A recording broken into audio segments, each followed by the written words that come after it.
हजारों सालों से अब तक हर एक माँ बाप अपने बच्चों को, गुरु, टीचर, कोच अपने शिष्यों को, कुछ चुनिंदा ऑर्गेनाइजेशन के लीडर्स अपने काबिलियत रखने वाले एम्प्लॉयज को लीडर बनाने की कोशिश में लगे हुए हैं। बहुत मेहनत भी कर रहे हैं, पर अभी हमने रुक के उनसे पूछा कि आपको लीडर बनना भी है या नहीं। कुछ लोग कहेंगे कि अपॉर्चुनिटी दे रहे उतनी कम नहीं है। इंसान खुद से काबिलियत रखता है और अपॉर्चुनिटी क्रिएट करता है वर्सेस अपॉर्चुनिटी ऐसे ही प्लेट में सजा के दी जाती है। दोनों का रिजल्ट अलग अलग मिलता है और सस्टेनेबिलिटी का रिजल्ट भी अलग अलग रहता है। अगर आपने ये पहला पार्ट अगर देखा है कि आपको आज का पार्ट कुछ ज़्यादा ही इतनी पसंद आएगा। अगर किसी ने ये अनुभूति नहीं की है और कुछ उदाहरण अपने जीवन में नहीं दिखे हैं, तो आज के पार्ट में आप देखेंगे और सीखेंगे कि अपॉर्चुनिटी क्रिएट करने के बाद, खुद की अनुभूति होने के बाद कोई एक इंसान किस तरीके से उभर के आता है। तो नमस्कार, मैं Chaitali, a clinical psychologist, behavioural trainer, को फाउंडर ऑफ मनोचक्षु। छत्रपति शिवाजी महाराज जी के जीवन चरित्र से लाइफ एंड वर्क मैनेजमेंट के कुछ पार्ट हम आपके सामने किस्सों के माध्यम से प्रस्तुत कर रहे हैं। तो आज के पार्ट में हम देखेंगे कि माँ जिजाऊ ने अपने बच्चे को, पंत दादाजी कोंडदेव जी ने अपने शिष्य को और शाहजी राजे जी ने अपने नेक्स्ट जेन एम्प्लॉय अर्थात शिवबाजी को किस तरीके से लीडर बनने के लिए प्रयास किया। पर इस सब से उभरते हुए हमारे छत्रपति शिवाजी महाराज जी ने खुद से ये स्वराज्य का भरोसा, अपॉर्चुनिटी पाने के लिए खुद के अंदर ये अनुभूति कि मैं एक राजा, एक संभालने वाला इंसान बन सकता हूँ, ये कब आई। माँ जिजाऊ ने 56 इंच का सोने का फल एक आम से साधारण से हल को जोड़ा और पूरा खेत जोता। रिहैबिलिटेशन सेंटर की हम बात करते हैं तो माँ ने सक्सेसफुल रिहैबिलिटेट कर दिया जो लोग डरे हुए थे।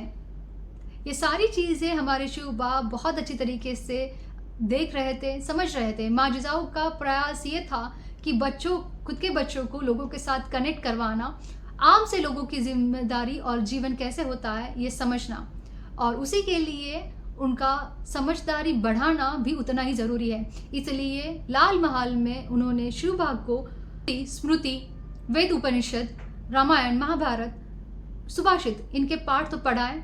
उसके अंदर इतने शिवबा रममान भी हुए, लेकिन जितने शांत शिवबा हमें लाल महल में दिखते थे उतने ही कहीं ज़्यादा उत्साहित, उत्तेजित और प्रभावशाली वो लाल मिट्टी में पाए जाते थे।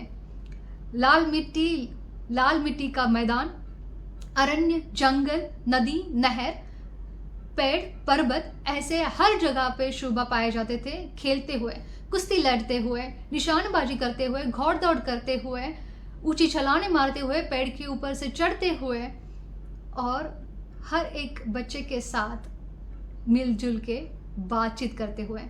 अभी तक लोग ये बात से हैरान थे कि एक युवराज जो है हमारा इतना सामान्य और आसानी के साथ लोगों के साथ कनेक्ट कैसे हो सकता है। अब तक लोगों को आदत ही थी कि कोई भी बादशाह या फिर उनका प्रिंस शर्मा है तो वो घोड़े पे बैठ के हमें लात मारे, लात ना मार रहा तो गलियाए। तो जब भी कुछ चीज़ें बहुत ही निगेटिव हम एक्सपीरियंस करते हैं और उससे कंप्लीटली विपरीत हमें कुछ पॉजिटिव दिखता है तो वापस से हमारा पेट, दिमाग डाइजेस्ट नहीं कर पाता। आपका जो भी अनुकरण है वो संभाल के कीजिएगा। इतना भारदस्त खुद का देह बोली उन्होंने बना लिया था और जिसके लिए पंत बहुत ज़्यादा जिम्मेदार थे। पंत बहुत ज़्यादा खुश होते शिवबा को देख के, क्योंकि बच्चों के साथ बच्चों जैसा, बड़ों के साथ बड़ों जैसा व्यवहार करने वाला, इतनी सी उम्र में इतनी समझ रखने वाला इंसान उन्होंने पहली बार देखा था। वो हर बार शिवबा को कहते कि इस स्वराज्य का राजा तू ही बन, पर बच्चा संभाल के, क्योंकि शत्रु बहुत बेईमान है, दगाबाज है। पंत शत्रु के हर एक दगाबाजी से भली भांति वाकिफ थे। हमारे शिव बाप 10 साल की उम्र के हो चुके थे और इनकी शादी बनाने का मकसद माँ जिजाऊ ने ठान लिया था। सम्मति पाने के लिए उन्होंने महाराज साहब को उतने पत्र लिखा। महाराज साहब ने सम्मति के साथ आशीर्वाद भी भेज दिए, क्योंकि शाहजी राजे जी कर्नाटक सवारी में व्यस्त थे। वापस से एक और जिम्मेदारी हमारे दादाजी इतने कोंडदेव जी के इतने सर पे आ घिरी। उन्होंने वो पूरी तरीके से पूर्ण की। पूरा शहर ने, पुणे शहर ने शिवबा और सईबाई को आशीर्वाद दिए और सईबाई भोसले घराने की बहू बन के लाल महल में प्रवेश कर ली। यहाँ पे शिव हर दिन संसार के इतने नए रीति रिवाज सीख रहे थे और उसी के साथ राजनीति के पाठ भी सीख रहे थे। लोग अगर दगा फटका न कर रहे हैं तो किस तरीके से उनको हर वक्त पे संभालना चाहिए और शासन करना चाहिए, ये पाठ पंत उनको बहुत नज़दीक से सिखा रहे थे। बच्चे सीखते नहीं है, बता के सीखते नहीं है, वो अनुकरण करके सीखते हैं। तो आप जो वर्तन है संभाल के कीजिएगा, क्योंकि उसका अनुकरण आपके बच्चे कर रहे हैं। बहुत साल हो गए थे कि बच्चे को अपने पिता से मिले हुए, पत्नी को अपने पति से मिले हुए। हमारे शाहजी राजे जी ने पूरी व्यवस्था की और शिवाजी महाराज जी को और पत्नी माजिजाऊ सईबाई को बंगलूर शहर में बुलाने की रवानगी। यहाँ पे बंगलूर शहर मतलब आज का बैंगलोर। रंदुल्ला खान जी हमारे शाहजी राजे जी के पूरी कारीगरी के ऊपर इतने खुश थे कि उन्होंने बंगलूर शहर इनाम के तौर पे हमारे शाहजी राजे को तोहफे में दे दिया। जब जिस वक्त पे ये हमारे शाहजी राजे जी के हाथ में आ गया, उन्होंने पूरा काया पलट कर दिया। बेहतरीन नक्शी काम, कारीगरी और मनोरा, ये सारी चीज़ों से बंगलूर शहर पूरा सज गया। हमारे शिवाजी महाराज जैसे इतने बंगलूर शहर के अंदर प्रवेश करके उन्होंने हर तरीके की नक्शी देखी, हर तरीके की कारीगरी देखी, वो बहुत प्रभावित हो गए, उत्साहित थे। लेकिन अंदर से जो खुशी मिलनी चाहिए थी वो कहीं पे कम लग रही थी। उन्होंने शाहजी राजे जी का कारोबार देखा, उनकी रहन सहन देखी, बादशाही की बदौलत मिली हुई पूरा तामझाम देखा और शाहजी राजे का रहन सहन किसी बादशाही, मुगल बादशाही से कम ना था। ये सारा देख के उनके दिमाग में बहुत अदब और बढ़ी अपने पिता के बारे में। लेकिन वो वापस से अंदर से खुश नहीं थे। हर दिन हर एक पार्क, हर एक भाग बंगलूर शहर का देखते, समझने की कोशिश करते। ऐसे ही एक दिन अपने पिता के साथ वो बातचीत कर रहे थे और तब शाहजी राजा जी ने प्रस्ताव किया कि आपकी शादी तो हमने देखी नहीं, तो यहाँ पे शाहजी राजा जी ने अपने बच्चे का दूसरा विवाह करा दिया सोयराबाई के साथ। तो यहाँ पे पिता के साथ राजनीति सीखते हुए, समझते हुए वो इतने पहुंच गए जहाँ पे दोनों पूरे बंगलूर शहर का मुआवना कर रहे थे। हमारे शिवाजी महाराज जी ने देखा कि बहुत सारे लोग बच्चे से लेके इतने बुजुर्ग तक घौड़ दौड़ करके एक दिशा में जा रहे हैं। उन्होंने उसके बारे में पूछा तो शाहजी राजा जी ने कहा कि आदिल शाह बादशाह बंगलूर शहर पर आया हुआ है, तो बादशाही की एक नज़र खुद के ऊपर पड़ा गिरे, इसलिए बहुत सारे लोग उत्सुक हैं और इसी के लिए वो सारे लोग एक दिशा में भाग रहे हैं। तो सलाम जा रहे हैं, सलाम करना इतना ही ज़रूरी है। उन्होंने कहा कि हाँ बिल्कुल, अर्थात हम जो जी रहे हैं ये बादशाही की देन है और ये बादशाही की देन के लिए उसको ग्रैटिट्यूड शो करने का एक नज़रिया या फिर एक कहावत हम कह सकते हैं। ये सारी चीज़ें देखते हुए शिवबा के कदम ठहर गए और उन्होंने क्वेश्चनेबल नज़र से अपने पिता की ओर देखा कि मुझे भी जाके वो सलाम करना पड़ेगा, झुकना पड़ेगा बादशाही के तौर सामने, मुजरा करना पड़ेगा। और शाहजी राजा जी का नज़र यही कह रहे थे कि हाँ करना तो पड़ेगा, क्योंकि हम सरदार हैं और हम मुगल बादशाह या फिर सुल्तानी बादशाही के गुलाम जो है। यहाँ पे एक बहुत बड़ा कहर बाल शिवबा के दिमाग में चल रहा था कि कैसे, क्यों, किस वजह से मैं यहाँ पे हूँ, क्यों मुझे ये बादशाही के सामने झुकना होगा। ये बादशाही, ये आदिल शाही बादशाही जिसने मेरे पुणे शहर को उजाड़ दिया, ये बादशाही जिसने पूरे पुणे शहर को बेचिराग कर दिया, ये बादशाही जिसकी वजह से सारे लोग खुद के घर बार छोड़ के डर के मारे चले गए और डर डर के जीवन व्यतीत कर रहे थे। यही निजाम शाही और बादशाही जिसकी वजह से हाथी का बहाना करते हुए हमारे दो परिवार को लड़ाया, जिसके अंदर मैंने मेरे चाचा को गवाया, जिसके अंदर मैंने मेरे मामा को गवाया।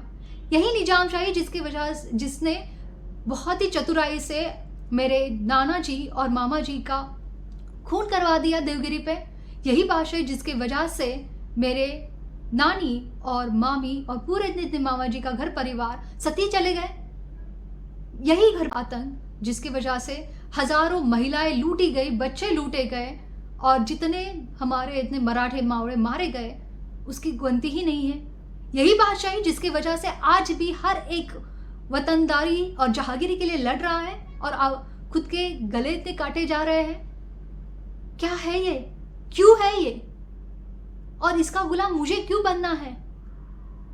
और उसी वक्त पे एक खुद की आवाज उनके कानों में आई कि शिवबा, अगर तू बादशाही के सामने झुकेगा नहीं और झुके कि ये साजिश भी दिमाग में तुम्हारी चल रही है, तो उसका असर क्या होगा तुम्हें पता भी है?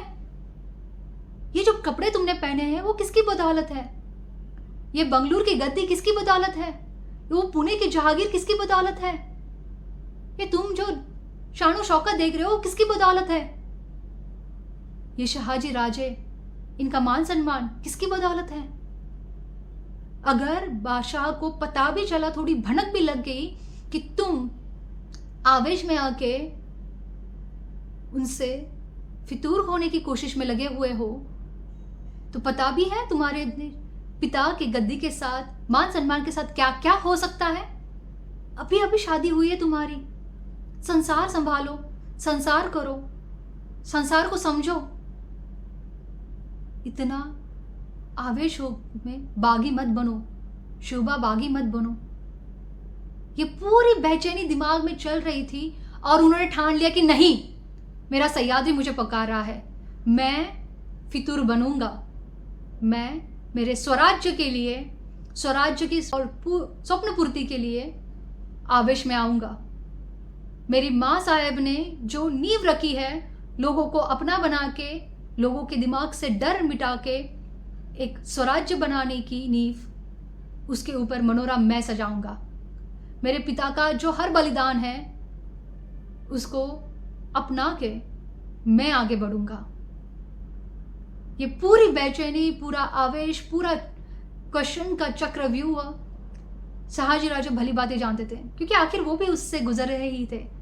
भले मैं ना कर पाऊं, लेकिन मेरा बेटा कुछ बेहतर ही करेगा, ये हर एक पिता को भरोसा रहता है। और ये भरोसा सिर्फ यहाँ पे भरोसा रख के शहाजी राजे रुके नहीं, उन्होंने ठाना कि इस शेर को बंगलुरु शहर के बादशाही के चंगुल में पकड़े रहना ना जिने कतई मंजूर नहीं, ये मुमकिन ही नहीं होगा। ये शेर खुले सह्याद्री के साथ ही महफूज रहेगा। खुले सह्याद्री को इस शेर की ज़रूरत है और इस शेर को खुले सह्याद्री की। और तभी शहाजी राजे जी ने फैसला किया, पूरे परिवार को पुणे रवानगी करने की तैयारी कर दी। यहाँ पे शहाजी राजे जी ने और एक फैसला किया, उन्होंने बहुत ही अपने काबिल लोगों को इकट्ठा किया, उनको हर एक पद दिया, मंत्रिमंडल बना के माँ जिजाऊ के साथ भेजा। उसी के साथ कुछ सोना, घोड़े, हाथी, सैन्य, इनकी तादाद उनके साथ भेज दी। आप कहोगे कि भाई देखो क्या नेपोटिज्म है, या फिर किस तरीके से मुगल बादशाही का इतना पैसा और सैन्य लिए जा रहे हैं। महाराष्ट्र को जिसने जितना लूटा है उससे तो बहुत ही कम, 1/4 भी नहीं वसूली कह सकते, ये नुकसान भरपाई थी। महाराष्ट्र इतना तो हकदार था ही। तो यहाँ से अनुभूति हुई हमारे शिवबा को, बाल शिवबा को, कि मैं काबिलियत रखता हूँ। ये काबिलियत आगे बढ़ के किस तरीके से मावड़ों को इकट्ठा करने में, अपना हौसला बढ़ाने में, चतुराई करने में और चतुराई से एक एक फोर्ट लेने में उन्होंने तब्दील की, इसके बारे में अगले पाठ में देखेंगे।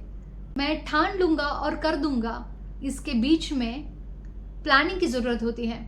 तो शिवबा पुणे के रवानगी पे थे, तब वो खुद के साथ संतुष्टि और खुशी जो अंदरूनी वो पाना चाहते थे और सोचना चाहते थे, वो महसूस तो कर रहे थे, लेकिन वहाँ पे वो रुके नहीं कि कौन सा पहला कदम रहेगा मेरा, इसके बारे में मुझे जो पाना है उसके लिए मुझे आज क्या करना होगा, उसकी गिनती, उसका प्लानिंग, विजुअलाइजेशन उनके दिमाग में चलना शुरू हो गया था।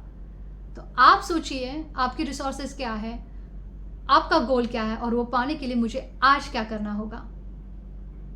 तो तब तक के लिए नेक्स्ट पार्ट तक बने रहिएगा। जय श्री शंभो, जगदम्ब।